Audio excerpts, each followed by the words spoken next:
Ngayong araw nga pala, ay nagpunta kami ni Kappa Girl sa Alphamart. Meron kasi nag-comment ng sabi, Tito Dugs, mag-food trip po kayo ni Kappa Girl sa Alphamart. Pag nagawa mo yan, magiging order din ako sa school. Siyempre dahil mabait akong tito at inspirasyon sa kabataan si Kappa Girl, mamimili kami dito sa Alphamart. Una nga agad namin nakita dito yung mga pang Christmas. Ang kaso natikman na namin lahat to. Ang food tripin pala namin ni Kappa Girl, yung mga hindi pa namin natitikman. Madami kami bibili kaya kumuha kami ng basket. Ito nga pala, una namin nakita, order choco pie dart. Hindi pa namin ito natitikman. Sumunod naman itong Tronky ang pangalan. Kamukha siya ng bueno pero hindi siya bueno. Kaya ito kumuha ko na isa dahil hindi pa namin ito natitikman. Sunod naman itong mga off-up. Natikman ko na nga pala lahat ng flavor nito except nga pala dito sa ubi flavor. Dito lang pala sa Alphamart pero ubi flavor. At dahil nga di ko pa ito titikman, kumuha na rin ako ng isa. At eto grabe, bata pa ako nung huli nakakita nito. Ito curly tops. Grabe nung bata ako, tuwing Pasko lang ako nakakakain nito. Pero ngayon kaya ko na bilhin kaya kumuha ako ng isa. Eto nga, wala sana akong balak bilhin kahit hindi ko pa ito natitikman. Tinuro kasi sa akin ni Kapag nung seaweed kaya na-curious ako at kumuha ako ng isa. Grabe, medyo kinakabahan tuloy ako kung ano ba magiging lasa nito. Masarap ba to? Kaya ito na nga pala lahat ng pinamili namin at pupunta namin ng counter para mabayaran. Ayan, 5 lang kasi baka hindi namin maubos eh. Eto nga, 261 pesos pala lahat-lahat. And then, sobrang excited na ka ni Kapag matikman to kaya uuwi na kami. At pag uwi nga namin ng bahay. So mga kadigat, eto na mga pinamili namin sa Alphamart at ngayon, ipuputripin na namin at i-rate namin kung anong pinakamasarap dito.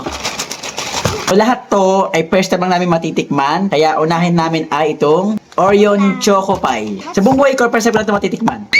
Ako din. Ako. Mali naman. Mali naman yung Ganito pala siya, okay? Choco pie pala. 6 na piraso siya. Okay, so isa lang bubuksan namin. So, ito na muna. Open na natin. Chocolate siyang ano sa loob. Tikman na natin. Ayan siya, ayan. Para sa akin, bibigyan ko siya ng 7 kasi lasa siyang chocolate na malambot, parang pie. So, bigyan ko lang siya ng 7. Para sa akin, 6. Lasa siyang fudgy bar. Tapos may gatas. Okay, next. Ito. Kamukha siya ng Kinder. At first time ko lang din siya nakita sa buong buhay ko. Tronky pangalan niya, oh. Tikman na natin. Ayan, ito siya. So, ganito ay itsura niya. So, tikman na natin. Ako muna. So, 9/10 kasi kahit chocolate siya, hindi mo siya masasabing chocolate flavor kasi meron siya sa loob na kulay white tsaka kulay brown na flavor. Hindi ko alam kung ano to pero basta sarap niya 9/10.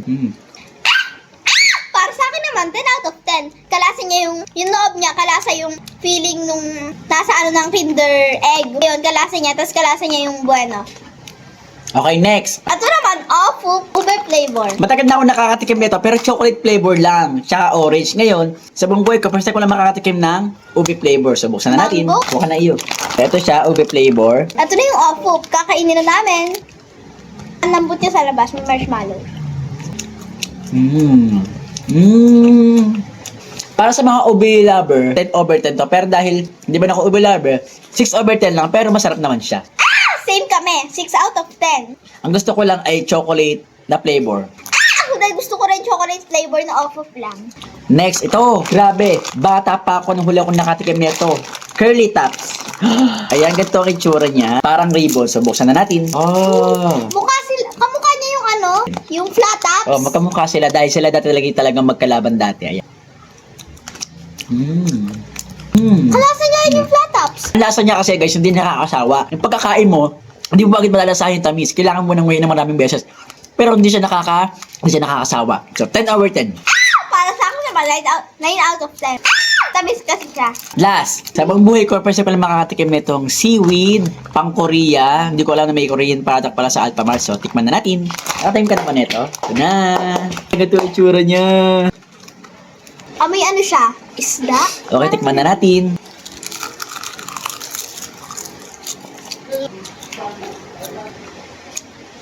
Ay ako.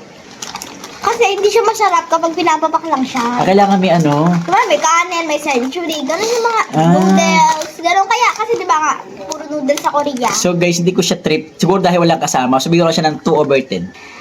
Para sa akin naman, 5 out of 10. Pero kung may kasama, mga 7, ganun. So yun lang mga kadugyot. At sa nag-comment, ayan, promise mo magiging honor ka na ha. Dahil nagputrip na kami ni Carpagirl na Alphamart. Okay, Tito Dug, pasok na sa school. Kukwento ko sa mga classmate ko, itong nangyari. Bye! Okay, Carpagirl, ingat.